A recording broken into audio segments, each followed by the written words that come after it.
สวัสดีอีกครั้งนะคะทุกคนวันนี้นะคะนกจะมาพูดถึง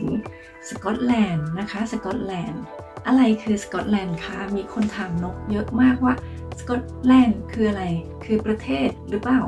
นะคะมันคืออะไรหลายๆคนไม่รู้จักสกอตแลนด์นะคะ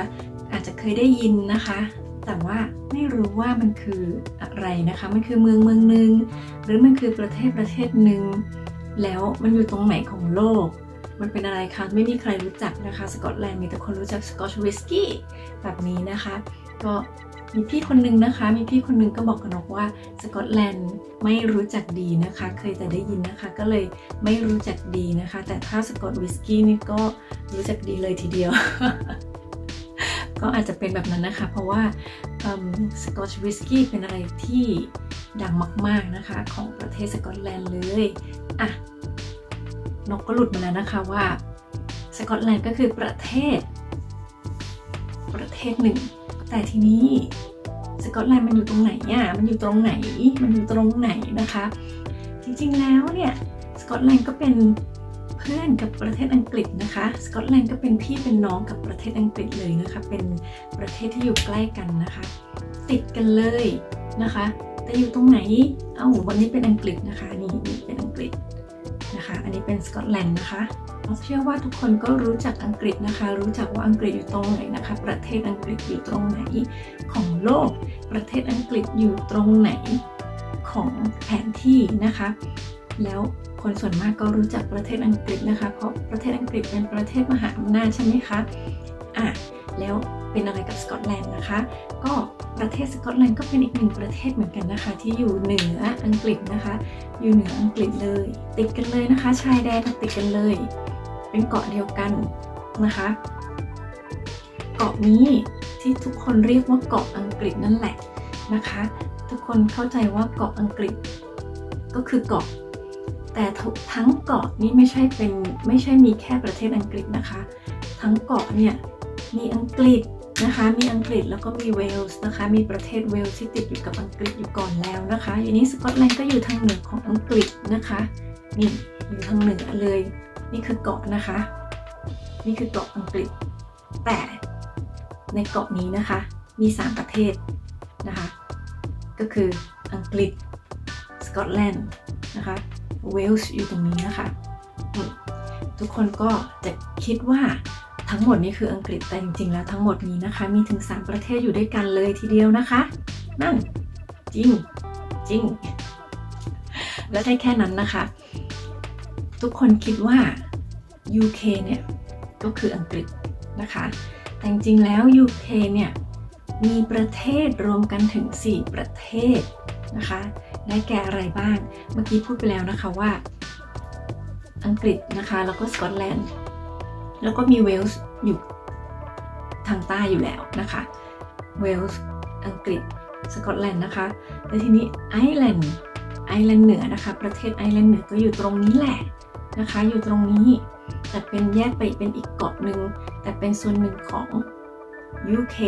นะคะเพราะฉะนั้น UK มี4ประเทศนะคะแล้วหนึ่งในประเทศที่อยู่ใน UK ก็คือสกอตแลนด์นะคะแล้วสกอตแลนด์ก็อยู่ตรงเหนือของอังกฤษเลยนะคะอยู่ในเกาะอังกฤษนั่นแหละค่ะเพราะฉะนั้นแล้วทุกคนรู้ไหมว่ามันดีกับทุกคนอย่างไรนะคะมันดีตรงที่ว่าเวลาทุกคนจะมาเที่ยวอังกฤษเนี่ยทุกคนก็จะไปขอวีซ่าถูกไหมคะจะไปขอวีซ่าที่ไปไหนไป UK นะคะที่ทุกคนเรียกประเทศ UK นี่แหละนะทุกคนก็จะได้สิทธิประโยชน์ก็คือว่าเมื่อคุณได้วีซ่ามาเที่ยว UK นั้นเท่ากับว่าคุณสามารถที่จะไปเที่ยวได้ทั้ง4ประเทศนี้เลยนะคะไม่ใช่ไปแต่ประเทศอังกฤษได้อย่างเดียวนะไปได้ประเทศสกอตแลนด์ด้วยที่อยู่ตรงเหนือของอังกฤษนะคะไปประเทศเวลส์ก็ได้นะคะที่อยู่ทางซ้ายของอังกฤษแล้วก็ยังไปประเทศไอร์แลนด์เหนือได้ด้วยนะคะที่อยู่ทางซ้ายของสกอตแลนด์เหมือนกันนะคะคิดดู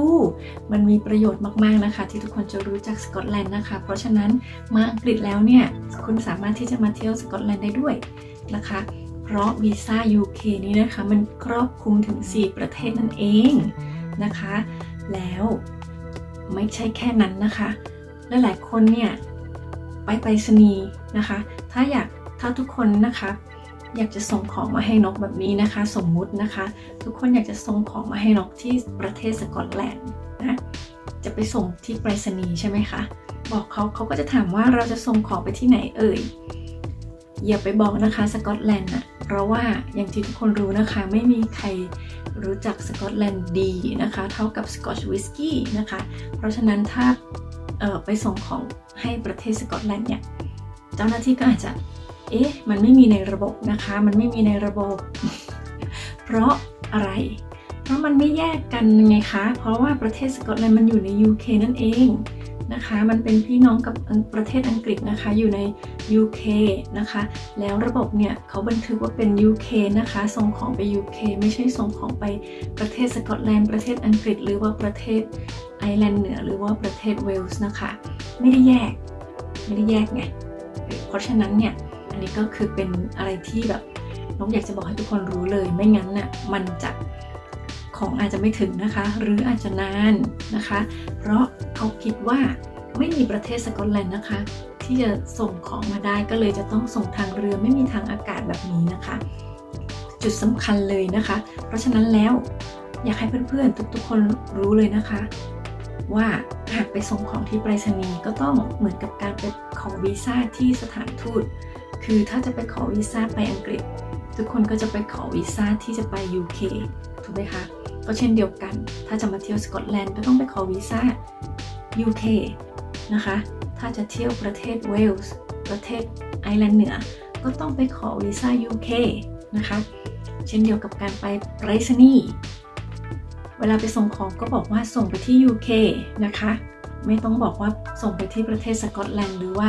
ประเทศไอร์แลนด์เหนือหรือประเทศเวลส์ก็ได้นะคะก็คือส่งไปที่ UK มันก็จะได้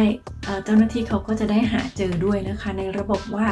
คุณจะส่งไปไหนนะคะไม่งั้นแล้วถ้าบอกว่าไปส่งไปสกอตแลนด์นี่นะคะเขาก็จะหาในระบบไม่เจอนะคะมันมีด้วยเหรอ หวังว่าจะตอบโจทย์เพื่อนๆด้วยนะคะว่าสกอตแลนด์คืออะไรนะคะสกอตแลนด์ก็เป็นประเทศหนึ่งนะคะเป็นประเทศหนึ่งประเทศที่รวมกันเข้ากับประเทศอังกฤษประเทศเวลส์แล้วก็ประเทศไอร์แลนด์เหนือรวมกันเป็น the UK นั่นเองนะคะเพราะฉะนั้นอย่าลืมนะคะวีซ่า UK ก็สามารถมาเที่ยวสกอตแลนด์ได้นะคะไปขอวีซ่าก็ไม่ต้องไปขอไปประเทศสกอตแลนด์นะคะขอไป UK นะคะไปส่งของที่ไปรษณีย์ก็ไม่ต้องบอกว่าส่งมาที่สกอตแลนด์นะคะบอกว่าส่งไปที่ UK นะคะทุกคนจะรู้จัก UK นั่นเองแต่อยากให้ทุกคนรู้เพิ่มอีกนิดนึงว่า UK ไม่ใช่แค่อังกฤษนะคะพูดถึง UK ไม่ใช่แค่อังกฤษเท่านั้นนะคะ